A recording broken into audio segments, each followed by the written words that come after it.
अगर अंग्रेज भारत नहीं आते तो शायद भारत कहीं अधिक समृद्ध और शक्तिशाली होता। अंग्रेजों के भारत आने से पहले भारत विश्व का सबसे बड़ा औद्योगिक देश था, जिसकी जीडीपी पूरे विश्व की जीडीपी का 1/4 थी।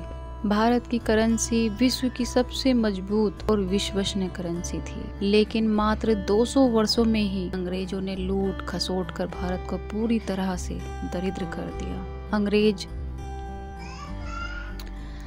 अगर अंग्रेज भारत नहीं आते और उससे उत्पादित वस्तुओं को विश्व के बाजार में बहुत ज्यादा कीमतों पर बेचते, इसीलिए के द्वारा जिसके चलते देखते ही देखते भूखा नंगा ब्रिटेन विश्व का सबसे विकसित, धनी और शक्तिशाली देश बन गया और भारत दरिद्र और कमजोर होता गया। इन्हीं 200 वर्षों में अंग्रेजों ने रेलवे लाइन बिछवाई, बंदरगाहों का विकास करवाया। रेलवे लाइनों और बंदरगाहों के विकास करने का उद्देश्य यही था कि भारत में लूट की मात्रा और दर को। जब अंग्रेजों ने 1947 में भारत छोड़ा, तब अगर की अंतर्राष्ट्रीय पत्र पत्रिकाओं में भारत की जो छवि उभर कर सामने आती थी, वह थी भिखारी देश की, जो एक कटोरा आगे रख कर भीख मांगता हुआ दिखाई जाता था। भारत उस समय इतना अन्न नहीं उगा पाता था कि अपना पेट भर सके। भारतीयों में यह भी एक बहुत बड़ी भ्रांति है कि अंग्रेज भारत नहीं आते तो भारत मुगल शासकों के अधीन होता। मुगल साम्राज्य तो 1725 आते आते शक्तिहीन हो चुका था।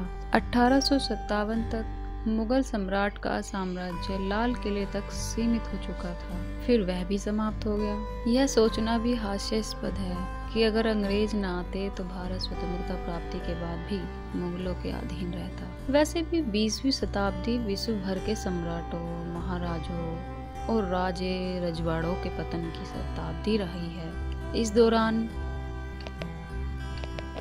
जो रियासतें उन्होंने छोड़ी, वे इसलिए कि या तो उन्हें हड़पना संभव नहीं था या जरूरी नहीं था। जब भारत स्वतंत्र हुआ तो उसे रियासतों का सिरदर्द भी सहना और निपटना पड़ा। भारत में 1857 तक मुगल सम्राट जिन्होंने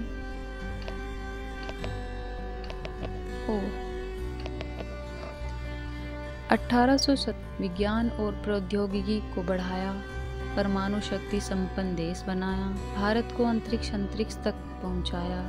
भारत ने आईआईटी जैसे शिक्षा संस्थान स्थापित किए, जिनकी विश्व भर में प्रशंसा हुई। लगातार 3 युद्धों में भारत ने पाकिस्तान को पराजित किया, जिसमें से अंतिम युद्ध जो 1971 में लड़ा गया था, उसमें तो हमने पाकिस्तान के 2 टुकड़े ही कर दिए। सन 1995 में आते आते भारत विश्व की एक प्रमुख शक्ति बन गया। ये स्पष्ट है कि अगर अंग्रेजों ने हमारे पैसों के साथ साथ हमारे संसाधनों की भी लूट नहीं की होती, तो आज भारत संसार के सबसे विकसित देश होता।